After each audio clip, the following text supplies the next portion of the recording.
Right. ఇన్ని రోజులు ఆ టీడీపీ మీడియా వాళ్ళే చెప్పుకుంటున్నారు కదా, మాది ఎల్లో మీడియా అని ఓన్ చేసేసుకున్నారు.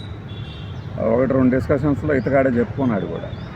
అరే ఇన్ని రోజులు వీళ్ళు ఆడిన ఆట అవతల గ్రూపు వీళ్ళు చెప్పే నీలి మీడియా బ్లూ మీడియా ఆటంతో ఒళ్ళు పాపం కుతకుతలాడిపోయింది అన్నమాట. కింద నుంచి మంట పెట్టినట్టుగా రగిలిపోయి నిన్న ఒక 2 తమ్నైల్స్ పెట్టేసి, ఇదేంటి స్వామి అది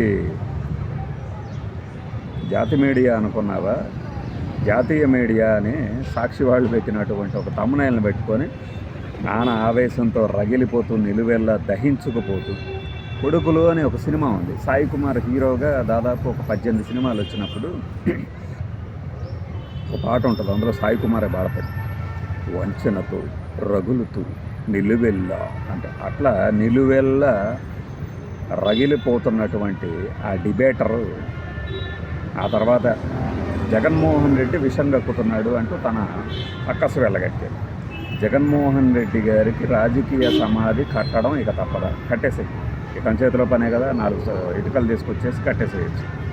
నిన్న పెట్టిన డిబేట్లో అనమాట, మనకి చేతకాక ముందు హడావిడి చేసి, మన వీడియోలో అప్పుడు చెప్పాం, గెజిట్ వచ్చినా రాకపోయినా అమరావతికి వచ్చినా నష్టం లేదు, ఇలా వస్తుంది గెజిట్ పాస్ చేయబోతున్నాము అని మీరు హడావిడి చేస్తే రేపు అది రాకపోతే, ఏదో కారణంతో రాకపోతే దాన్ని ఎగతాళి చేస్తారు. అంత అవసరమే ఉంది, అసలు గెజిట్ ఇవ్వాల్సిన అవసరమే లేదని కేంద్రం చెప్తుంది కదా, క్యాపిటల్ సిటీని నోటిఫై చేయాల్సిన అవసరమే లేదని, మధ్యలో ఈ హడావిడి ఎందుకు, ఈ ఎలివేషన్లు ఎందుకు అని.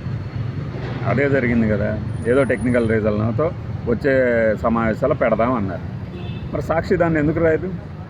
మా బోటి వాళ్ళకే అది తెలిసినప్పుడు ఏది గెజిట్ గురించి అంత పెద్ద ప్రాధాన్యత ఇవ్వాల్సిన అవసరం లేదు, ఏదో హడావిడి చేస్తున్నాం మేము, రైతులకి చాలా చేస్తున్నాం అని చెప్పుకునే ప్రక్రియలో భాగమే అని మనమే చెప్పినప్పుడు ఆ పత్రిక ఎందుకు ఊరుకుంటుంది? ఇక రాసింది దానికే విషం కక్కినట్లు అంటే ఎవరో ప్రపంచ బ్యాంకుకి లెటర్ రాశారట, ఆసియా డెవలప్మెంట్ బోర్డుకి లెటర్ రాశారట.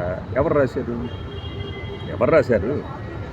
ఆ రాసింది ఎవరు? వాడెవడో చెప్పాడు, బాబు చిలకలూరుపేటలో పత్తిపాటి పుల్లారావు అండ్ కో మా ఆస్తులన్నీ కబ్జా చేశారు, పోలీసులకి ఎన్నిసార్లు కేసులు పెట్టినా ప్రయోజనం లేదు, కోర్టుల ఆర్డర్లు ఇచ్చినా ప్రయోజనం లేదు అని రోజు అని ఏడుతూ ఉంటాడు.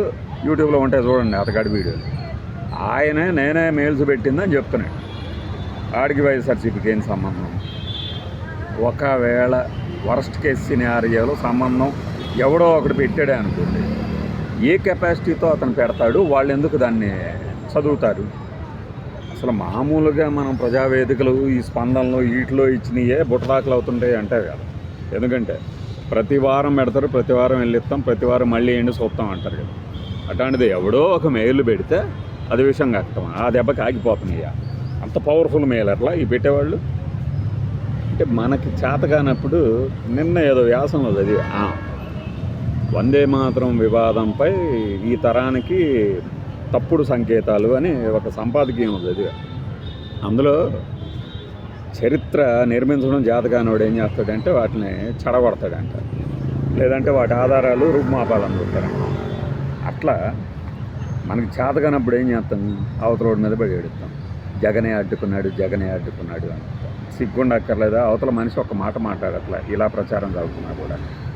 కానీ వాళ్ళ మీడియాలు, సోషల్ మీడియాలు ఊరుకోగా వ్యూస్ కోసమైనా సరే మీకు నెగిటివ్గా రాస్తాయి కదా. ఏదైనా జరిగినప్పుడు అది సహించక, జీర్ణించుకోలేక ఒక ఆవిడ ఉన్నాడు. ఆవిడ ప్రజారాజ్యంలో కూడా అధికార ప్రతినిధి, వైఎస్ఆర్సీపీలో కూడా హ్యాపీగా క్యాబినెట్ ర్యాంకు హోదాని అనుభవించి అధికారంలో ఉన్నప్పుడు, ఇప్పుడు మరి ఏ పార్టీలో జాయిన్ అయ్యారో తెలియదు ఆమె, వాసిరెడ్డి పద్మ గారు. ఆమె అసలు ఆగ్రహంతో ఊగిపోతూ, అసలు మీకు ఎటు చేత కాదు, అసలు ఎవరు పెట్టండి, ఈ బిల్లు పెడితే వైఎస్ఆర్సీపీ వాళ్ళు తప్పితే ఎవరు వ్యతిరేకిస్తారండి అని ఆమె ఏం మాట్లాడుతుందో ఆమెకి అర్థం కావట్లేదు. ఈ డిబేట్కి పిలిచిన ఆయనకన్నా అర్థమైందో లేదో మరి. అంటే ఏంటి, బిల్లు పెట్టకపోవడమే టీడీపీ వాళ్ళను, వైఎస్ఆర్సీపీ అది మన బీజేపీ వాళ్ళు తప్పు అంటారా ఏంటి? వైఎస్ఆర్సీపీ వాళ్ళ సంఖ్య తక్కువే కదా, అయినా పెడితే అయ్యేది కదా అంటారా?